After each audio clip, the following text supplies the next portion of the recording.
recording. Okay. Yeah. So my name is Nicola Jackman. Hi, everybody. Hi. AKA Nikki Jackman. I respond to both. I'm a Southern African child. I was born in Zimbabwe. I lived in Zimbabwe, Malawi, almost every province of South Africa, and then finished school in Namibia, and then continued that nomadic sentiment in lots of world travel. And I'm actually currently settled in Cape Town. I say settled, I'm probably on the road about 6 months of the year. My passion is very much joy. I declared myself as a performing artist about 8 years ago, because I realized that no matter what I'm performing, whether it's on stage in front of a corporate or a community or an intimate theater show for hundreds of children, I don't know how to do any work without putting my full heart into the game. I always show the kids that I'm like, bring your this hand like this, and then the other hand like that. It's like making a C, and then another one in and then yes, please. And then as a joy catalyst, essentially that's also self-proclaimed. 14 years ago, we started an amazing movement here in South Africa that we call the Joy Movement, now held by a core group of 8. Oh, yay! Oh, that makes my heart sing. Oh, yay! You're watching at the heart quarters. Yes, you two are so, oh my God, you can't wait to come and visit you and hold that heart. Yes. So as the Joy Movement, our core work is focusing on children in places that are really challenging. So whether that's special needs children or children in hospitals, we realized that we really wanted to be focusing on those that have the greatest need, and particularly in state hospitals, they are doing their best, but they really just don't have enough time to activate more of that special emotional care. And so, and probably in the last 14 years since we started, we've trained over 1,000 volunteers, ranging from 13 to our oldest being 86. And what's beautiful about it is that I still sort of sit back as a performing artist. I totally own I could have done a million things better in the business front. But the one thing we did, and we have developed this wonderful training that essentially helps people to deal with that limiting belief, that human side of them that holds them back, which is all fear orientation, which I believe is really part of the old program that's on its way out, and to integrate the love program, like a smartphone, just run the download, and then keep running the update until you've got it. And then their practice becomes service. So they go into the hospitals and they practice all of those tools by magic. Can you still, did my internet go off there for a moment? It was something happened. Yeah. But should we? No, that's okay. That's okay. Yeah. Okay. Can you just repeat that last part of what you shared? Inspiring. Gosh. Yeah, so essentially what then ends up happening is that all these volunteers get this training, this beautiful training, which I'm super pleased to say that we're going to be launching online this year as well. But once they've got that training, they then actually practice everything that they've learned of this new love, well, the remembered love program, and practice it by being of service. So then they go into the hospitals and the institutions and they practice those tools. And it's life altering. We've had such beautiful feedback. People just say that, they're essentially, it's the same thing that you guys are a stand for. The practice of compassion, the practice of love, the practice of joy, it's all the same sentiment. It's about me letting go of my human stuff so that I can show up in my kind self, we are essentially both human and kind.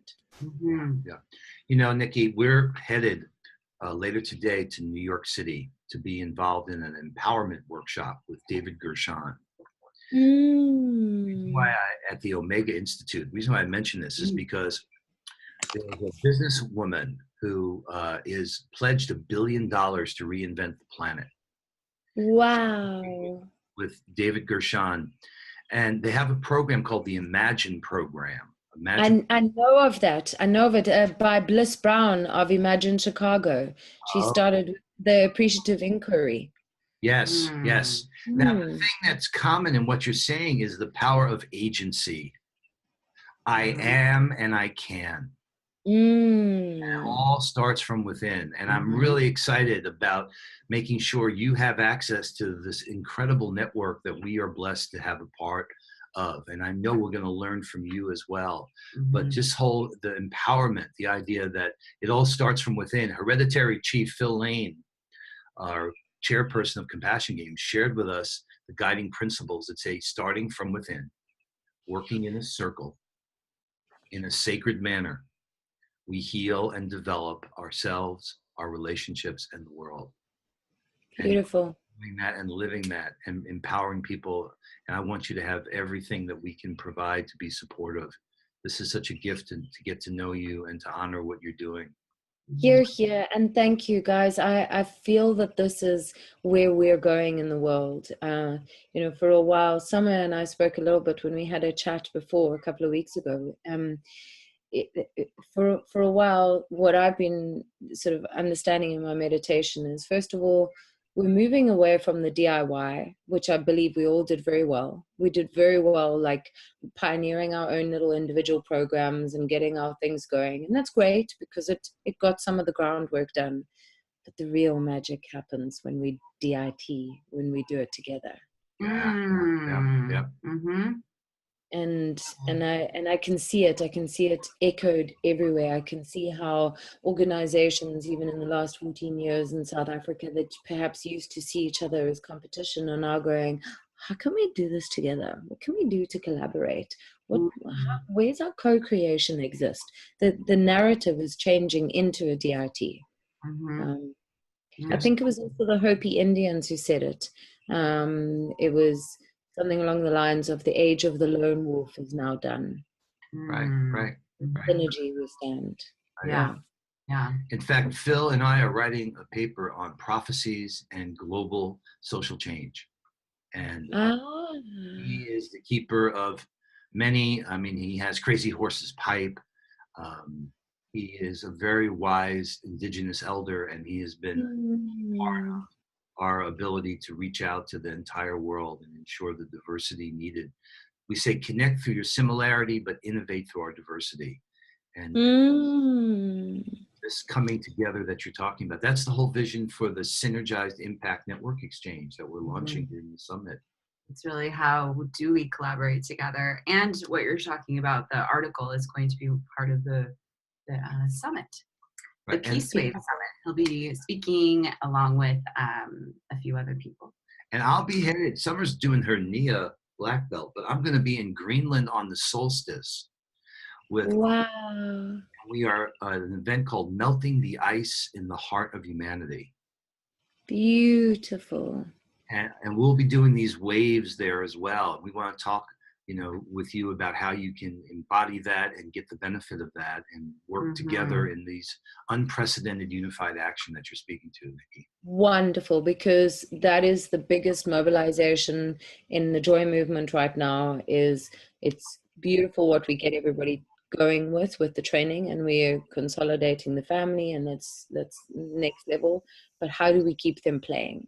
And so this is where I believe that we have some beautiful cross-pollination again, because if there's a compassion game is running at that time, we don't want to be running another online program. We want to be playing a compassion game. Or if we, so essentially any of the ripple effects that you guys have going it would be wonderful to know what it is you're up to. And the same with us. I'll let you know when we're intending to run programs, because we're wanting to be a little bit more organized. Like I said, the performing artist could have had a lot more system things going. Good on the visionary front. Could have more manpower with the systems. Well, it's exciting that you're talking about an online. So you're going to have this program available online. Is that what you were saying earlier? Yeah. Essentially, living a joyous life is supporting humankind to practice being both human and kind, and that program will be hopefully by October this year. In fact, now you tell me the Peace Wave, it would be a good idea to try and get it before equinox, before the. It's a nice intention. Yes. So here's our big audacious plan. This kind of our moonshot that we'd like you to be a part of, right? So we had the privilege of spending some time with His Holiness the Dalai Lama recently. And long story short of it is that this idea that we can support each other and share what each other are doing and make these waves by sharing. So you take a live stream, so you go live and other people share, and in doing so, it takes that stream and creates a wave. And we have the technology to get 50, 100 different partners of yours then through this. Beautiful. Share what you're doing, right? Everybody wins this way. And the goal is to learn how to do this such that on September 20th, 2020, 100 million people sharing this global peace wave with the idea of launching a decade devoted to achieving the global goals and creating peace on earth by 2030. Oh, that's like music to my soul. Oh. Yeah. Yay. And part of like being a member of Sign and having your work your streams being part of this wave that's like building this muscle for us collectively to be the Sign members are like, building this. It's kind of like a heart muscle that we're completely. And we know this already. How to do this together. Totally. And humanity is so interesting because, we see it. I do it myself. I'll be scanning through a bit of social media and then I'll see that live viewer has got 20,000 people. I'm like, what are they on to? Like, what's going on there? If it's got two, Right. Yeah. We can all help each other because everyone wants to reach a bigger audience. And what we found, we've been using a service called Action Sprouts, which is another resource that we could use. And what it lets you do is monitor like 10 other Facebook pages of parties you respect. And when there are stories trending on their page, you get a notification. And you put that story out on your page, and that becomes more engagement on your page. Yeah. Trend alert. Nice. Yeah. Really, it's very powerful. Benefit from each other's sharing, and we just haven't had the structure to make it easy and empowering the way that we envision. And that's I love it. And it connects this web really powerfully. As soon as we share anything that Action Sprouts, for the most part, is saying is trending or is really popular right now online, and it's just streams of articles or videos that are connected to a lot of the people that were inspired by their pages.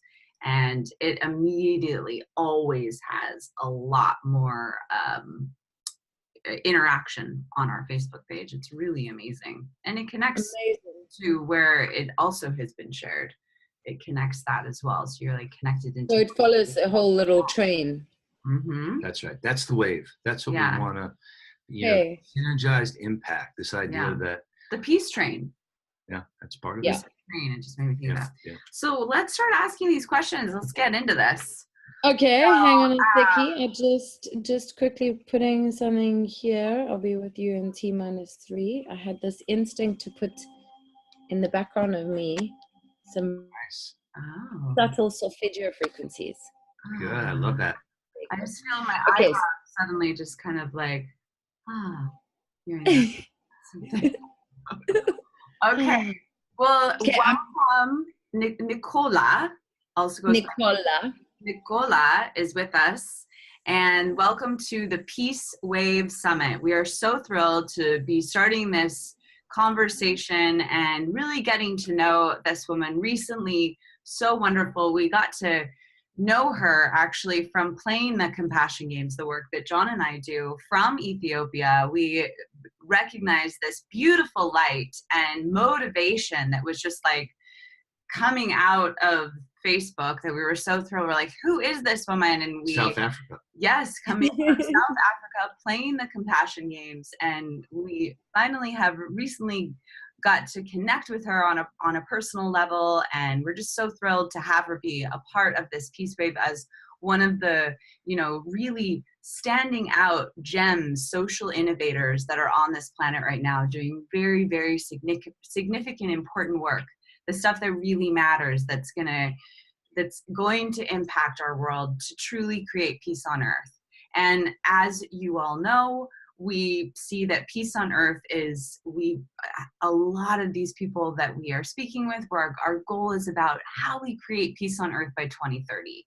And we want to know, Nicola, how do we mobilize and support the social innovators and youth of the world to achieve the global goals and create peace on earth by 2030? That's such a fantastic question, and straight off the bat, I just want to have an expression of immense gratitude to you both for really creating this peace waves and all the movements that you guys are active in. You're doing some phenomenal work.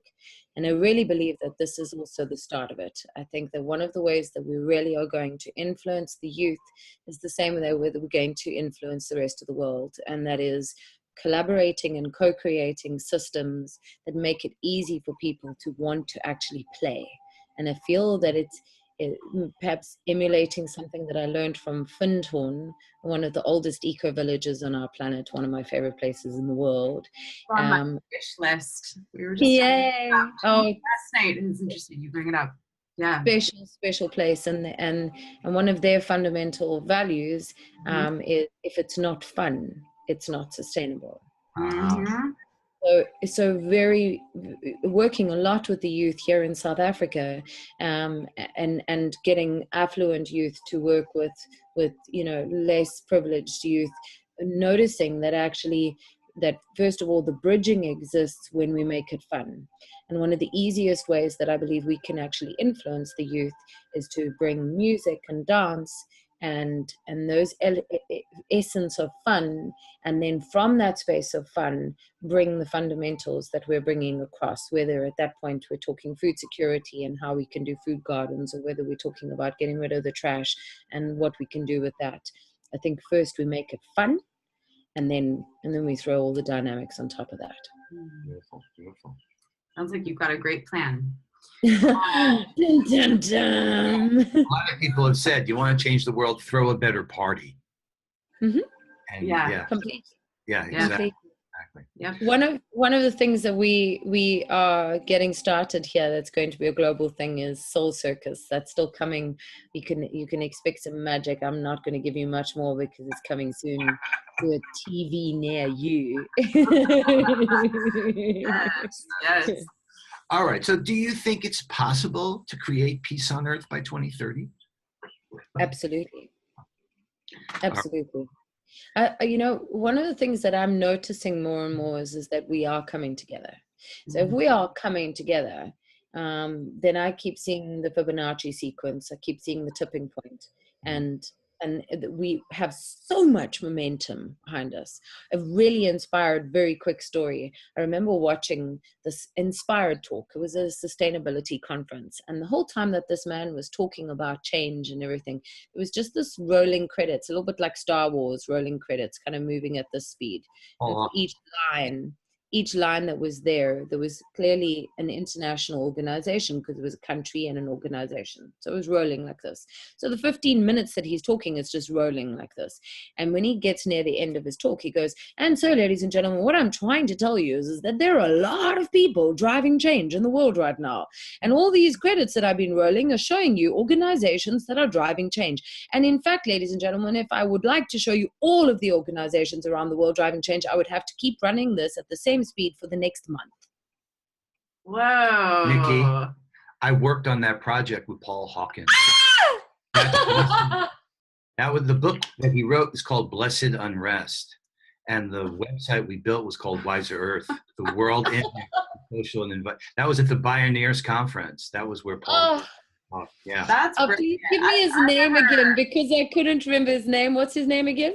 Paul Hawken, Hawken. That's really powerful. Yeah. Like, what an incredible way of like having it not even really be about what he's talking about, but just that, like, what a statement, you know, of how much good is happening and making impact in the world. Yeah, it's environmental and social justice and indigenous wisdom. It was those three that are coming together. This is creating this movement, you know, that has no name, as he talks about, you know, that's beyond anybody's comprehension. And that came because people gave him business cards over time, and he just kept keeping them and wondered how many groups are there in the world. And that's what we set out to do. Yeah, that's so perfect. I know, it gave me goosebumps when you were sharing it. I've never heard it before. So what do you think most stands in the way of creating Peace on Earth? So being in South Africa, one of the big things that I've noticed is the growing disease of apathy. Or to put it in simpler terms, hopelessness, you know, lack of hope. And that speaks for me volumes about why we're needing more kindness. Because every time there is a seed of kindness that anybody speaks about or experiences or gives, it instantly creates hope with everybody who witnesses or hears or does that. So I mean, we know about the fundamentals, and we can look at any of the articles about sustainability, and we know that those are all challenges. We know that education and climate and all of those, but I think that one of the direct things that influences whether or not we can actually move it is that, what's the point? And I love those. Those are like, oh really? Ooh.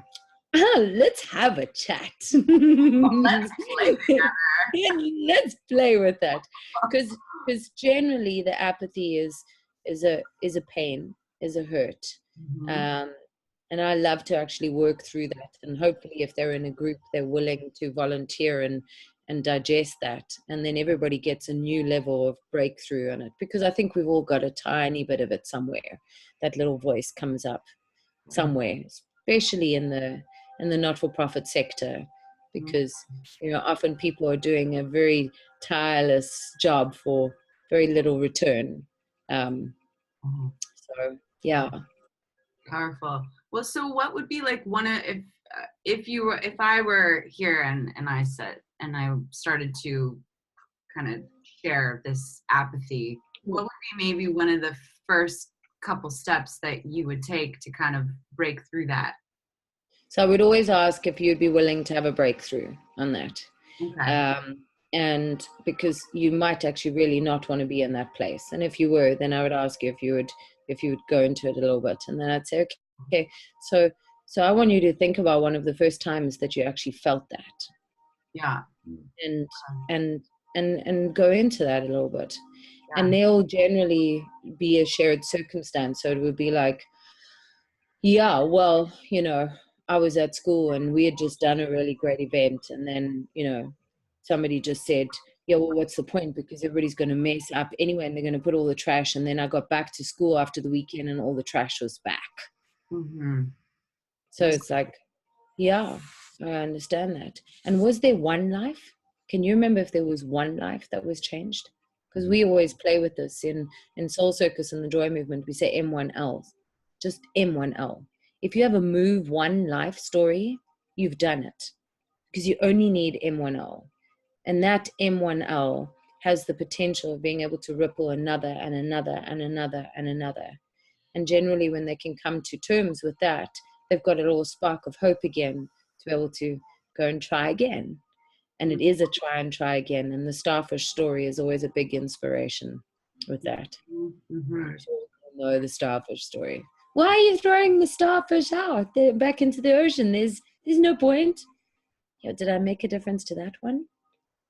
Right. Beautiful. Yeah. So we're just looking to get, like you're sharing, strategies, tactics, insights about how to make this shift. So what are the 3 to 5 most critical things you see that need to happen for us to create peace on Earth by 2030? So definitely let's make the party more fun, right? Yeah. So I think that we need to emulate some of the magical things. We've got some very powerful synergy happening here in South Africa at the moment, and I'd love to see more of it. It's affecting food security. It's affecting, so the drought, we all know, is clearly about not enough trees. So we need more trees. We need more food security, which means we need more food gardens. We need to clear up the trash, which means we need activated people doing that, and we need to educate about the trash, because otherwise the trash will keep being there. We need to have an education that is beyond the linear form of what education is, and bring education back into the core things, which right now is more about empathy and activation than anything else, because we'll learn everything else if we can actually bring the care and the love back into the game. And we need systems that are transparent and clear, so that people can have faith again and trust those systems. Because in Africa, again, a good example, but actually I think it's a global thing, it just has different labels. But if we want to eliminate corruption, we need transparent systems. So right. Trust. And using your guys' understanding of, cool, I don't like to spend time on problems. I love innovation. I'm a solution oriented being. So I don't want solutions, I want solutions. I want it to access every part of our being, that it reaches us on soul level, so that it doesn't happen anymore. And so making the party more fun will bring more activation. One of the great partnerships that we have with the Joy Movement is 2 rad organizations that are in South Africa: Green Pop, which is a inspired tree planting organization, and we are kind of ambassadors and we work with them, and Secret Sunrise, and they're really great dance brothers and sisters, and people get together, and instead of just a silent disco where everybody's again on their own mission, we put headsets on and we have an amazing community experience. So yes, we're dancing, but the music builds compassion and unity, because it's completely different. And it sometimes it's trance, but sometimes it's rock and roll, and sometimes it's real traditional African. It brings all the elements together, so everybody starts to actually have a compassionate experience through music of all the different cultures, but they're having so much fun. And then you combine that with what Green Pop has been inspiring, and that is festivals of action. And so now you're getting people all together, and instead of it being a preachy, hey, I'm the whitey who knows better than you and I'm going to teach you, it's like, no, we're all a community. How's your community working? Cool. Hey guys, we're going to do a whole bunch of TEDx talks for you and some conscious cinema stuff for you this evening. Come and check it out, and then let's have a conversation about it. And then build on that and get the community inspired to actually co-create solutions for the trash and co-create ways that we can build gardens. Do you know that South Africa was always prophesized, not just the rainbow nation of our beautiful late Mandela, but that actually we would be the garden, we would be the leading gardens for the world. Wow, may it be so. And what's that movie that recently was made that kind of spoke to that? The Oasis being, I haven't seen the Black Panther or the right. What? I haven't seen it yet. There's a movie. I know this movie. Kind of gets but it made up a country in Africa, Wakanda. Oh. Right, but it's like the Oasis. It's like Well, South Africa is so stunningly beautiful. Yeah. Anyways, that's amazing. It's and really Amandla. Good to know. I mean, I'm a musician. That movie, Revolution in a 4-part harmony. Oh my God. Oh, And you just finished reading Joy with Desmond Tutu and Dalai Lama. I love them together. Me too. Dalai Lama just make my heart melt. I was like crying reading that book. The way that they treat each other, the way that they love each other. It's so amazing, that relationship. You know, have you read the book? I haven't. I've seen extracts of it, and I mean, I actually should, because it's my life. That's it. It very much is, and there's a particular part that I think you would really resonate with. That on the Dalai Lama's birthday, there was a party for the Dalai Lama, and Desmond Tutu was with them all week, right, working on this book, talking about joy all week. And there's this incredible part where, you know, in Tibetan tradition, the Dalai Lama isn't really allowed to dance, not really allowed to like actually dance, which is just kind of interesting historically. But Desmond Tutu is like, you know, and there was music on, and Desmond Tutu got the Dalai Lama to dance, apparently for the first time ever in his life. On his birthday.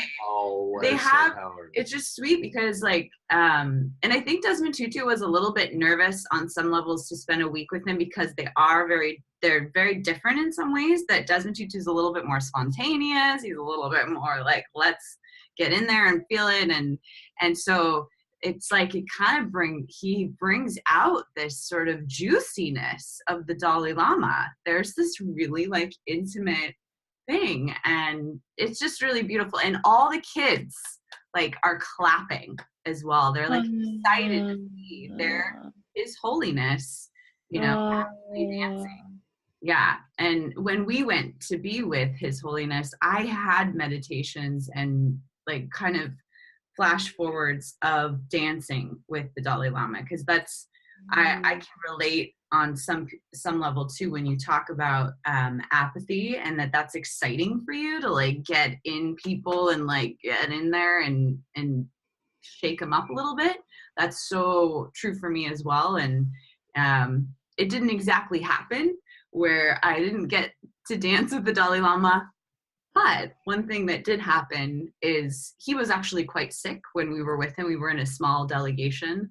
There were about 14 of us in the room with the Dalai Lama.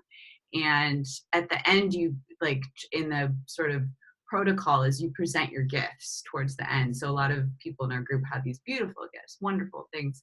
And John and I had a fabric that was from this artist, this local artist here on Whidbey that did this beautiful touch drawings and representation of what was happening in the room. And it was an interfaith luncheon that you helped organize 10 years ago in Seattle. Desmond Tutu and the Dalai Lama were together in this luncheon. So she kind of like sees into the souls and does this beautiful, and it was all these hearts like, and so we gave that, and then a bar of chocolate, and the chocolate was right on the top. And he was just explaining to the group that he is a little under the weather and he's gone to the doctor, and then I had this moment suddenly that I was like talking with him, and I said, well, you know, I've heard chocolate is really medicinal and helps you, you know. And he just lit up and he said, oh, I love chocolate. And he grabbed the bar. The rest of the gifts were kind of like passed over to his people, you know, but the bar of chocolate, he said, oh, thank you so much. And he stuffed it right into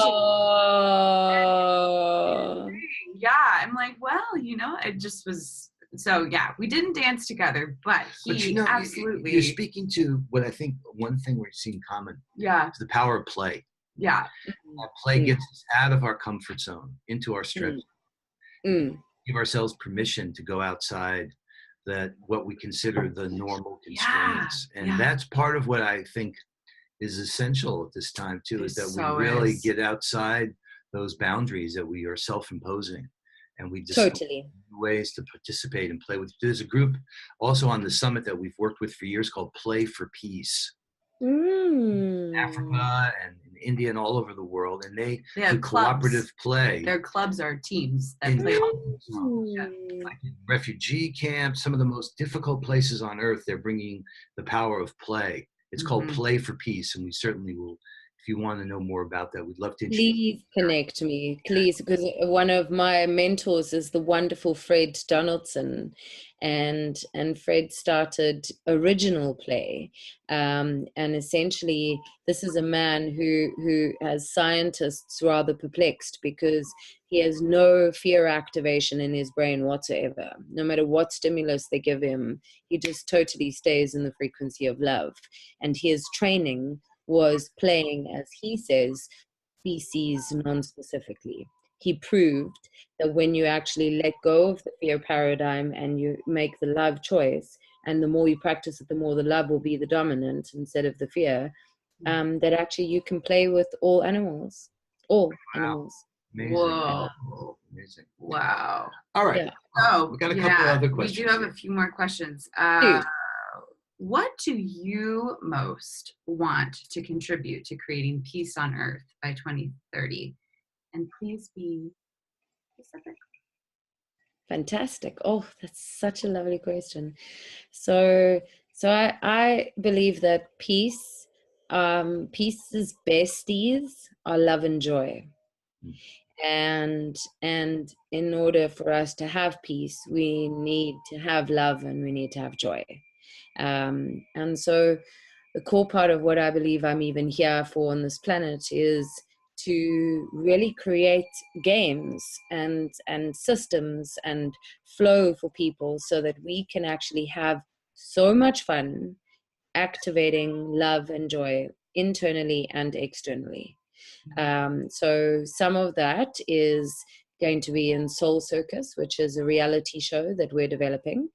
A proper TV program so that people like us would have a show that we would actually want to watch, where you would literally be witnessing activation of transformation, again, internally and externally. And at the same time, we'd have lots of people traveling together, driving change. So we're developing that model here in South Africa in partnership with the likes of Secret Sunrise and Green Pop and all of these amazing organizations that are driving change, co-creating so that we can actually have a nomadic festival of action. And by 2030, that will be well established. And we'll have systems like this all over the world, I believe, where we will be able to showcase more and more innovation and get behind more and more innovation. So it's like, great, you guys have got the most amazing food garden going. Cool, well, how about this? We were just bringing you 100 volunteers this year to work on that. Boom, okay, cool, we've just built that all up for you. Fantastic. Tell us what's on the agenda for next year. And that so that we literally are taking that ripple effect context and going, okay, cool, well, we're not going to just drop the little pebble once. We're going to keep coming and helping you to keep activating so that your ripple, and like permaculture, even on land, your ripple becomes bigger and bigger and bigger, so that the effect that all these NGOs, and it becomes so much greater because we're behind each other in growing that. Fabulous. I saw mycelium as you were talking about Yes, and that's how a forest looks under the earth as well. I learned so much from that's it. Yep. So yeah, activating that and making it really easy for people to feel like they're part of a tribe, so whether they've joined the tribe through the compassion games or whether they've joined the tribe through the joy movement or Green Pop, it's all one tribe. So it's, lots of tribes essentially coming together as one epic tribe that are a stand for a heavenly earth, for a peace-loving, joyous earth. Beautifully said. Yeah, wow, I see it happening. I see it. Here, me too. I just have one question that I'm going to add into the mix. What has been one of your favorite stories with the joy movement, the program that you do? What is one of the most, something that might come to you of how people have gone through your program, and what is one of the most beautiful, inspirational stories? Can you share something? So there's two stories that come to mind, and you get to reply by saying which story you want. You can have the story of one of the children in a special needs home that touched my heart, or you can have the story of a volunteer whose life was altered. They both sound so great. I'm Okay, well, I'll try to be succinct and give you both. That's fine. So the volunteer story, a parent came up to our head of Joy in Johannesburg, our chief empathy officer, and said, Zenjen, you have changed my daughter's life. And her daughter's about 15 years old. And Zenjen said, well, how? And she said, well, my daughter has struggled for a long, long time. And she basically came up to me the other day and said, Mom, I've been going to the hospitals now for 6 months. And I don't want to go to a psychiatrist anymore. You can stop that. I'm happy. My life is fulfilled. And it was just so clear for us that give joy, get joy. And this little being's life was altered through service. And then quick story of being in the special needs home. Oh, this beautiful light arrived there. I've been visiting him in the hospital and in the special needs home for years, and this particular day he was they were singing, and it was a very worshipy song, and these tears were rolling down his cheek, and I was like, are you okay? And he was like, yeah. He says, I'm just loving God. Just loving God. And I looked at this being, and his body doesn't work, and he's in a wheelchair. He's been in a wheelchair his whole life. And I was like, the level of gratitude coming from this being was so giant. I was like, wow, if there's any place in your life that you're not grateful, Nicola, switch that right now. Look at that. There it is. Wow. There you go. Yeah. Both of those stories. I didn't want to just go Well, let's see. So are there any other key insights you have to share on how we can all work together to create peace on earth by 2030? And one other piece of that I would want to hear as well is, in this summit, you have the opportunity to share a gift, a bonus, some way that people can opt in and sign into your newsletter. But if there's any kind of way that maybe some of the participants here on this summit can learn more about you, is there some kind of bonus or sharing that you can? Definitely. So one of the things that we inspire everybody to do is envision a peace-loving earth. Envision it. Yeah. When you're doing your vision board, don't just put on your vision board all the things that you're wanting to manifest for your life. Envision and put on there a symbol of a heavenly earth, an image of what your peace-loving earth looks like, so that every day you're feeling into that. And then I go as far as saying, in your meditations, when you're doing your tune in and your prayer space, make that really clear that you're intending for this too, that you personally are intending for it. I am inspired by Lynn McTaggart's work, and I believe that one of the things that we really could do is, and maybe we can do this near the end of your peace wave, let's have a time, a very specific time, and for 10 minutes, let's fully all intend for that. Let's intend, and let's be in full meditation with the same song and the same clear intention that we're having a peace-loving earth by 2030. It's going to happen before then. Yes. Yeah. No, we say synchronize globally, organize locally. So in balancing those two, so that the things that are happening, the actions on the ground, but we're doing it with an awareness that we are one human family. And synchronized meditation, synchronized streaming, these are definitely the capabilities to build the muscle of we the people. Yes. All of absolutely.